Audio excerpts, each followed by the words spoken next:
Money cuts have forced an adult foster care home to close, and others could follow. It is a crisis that threatens the care of some of our most vulnerable people, but it has been creeping under everybody's radar until now. Tonight, Target 8 investigator Henry Erb drags it to the surface. They had a lot of fun together, so it felt like a family, because even today as he left, he goes, "I'm leaving my home. I'm leaving my home." Leaving along with 5 other longtime residents because Apple Hill Adult Foster Care Home closed. Monica Anderson's son is 37, developmentally disabled and bipolar. She says he did well at Apple Hill the last 10 years, staying on medication, attending a day program, and he weathered the move to another home better than she expected. Still. And it was very, very difficult for my son to deal with that because these people feel like mom and dad to him. Apple Hill AFC was a welcoming place, sitting on 15 acres at the edge of Alpine Township's Fruit Ridge.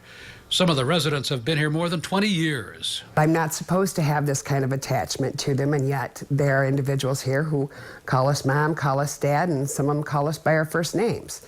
And it's just, you know, it's very emotional. But Gwen Schmidt and her husband Mark say they can't afford to continue running it as an adult foster home. If there was enough funding available, this home would not be closing.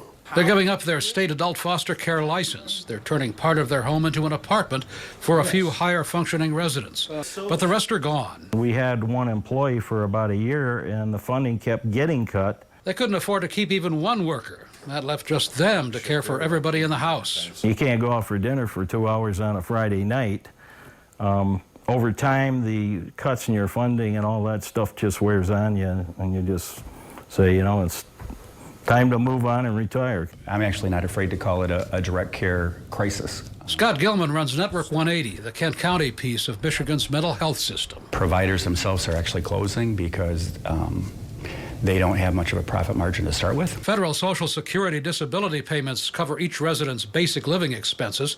The state of Michigan pays extra depending on each developmentally disabled resident's specific needs for care, beyond a bed and meals. The state has cut that cash over the last few years. For an hourly rate, that was about a little over $1 an hour cut. That's not the only reason homes are losing employees and can't hire more. Michigan also raised the minimum wage, leaving the homes with no way to cover the gap. So when the cost of their employees go up for people with disabilities, they can't necessarily pass the cost on to them like a typical business would. The mental health system was short an estimated 2,600 workers 1 week last May when a group seeking more money did a survey. Here at Network 180, they say they're having trouble opening new homes because they can't recruit workers. That means big trouble for people needing care when the system can't even pay workers minimum wage. Is there something wrong with the system that we can't even provide a minimum wage for the people taking care of our most vulnerable citizens?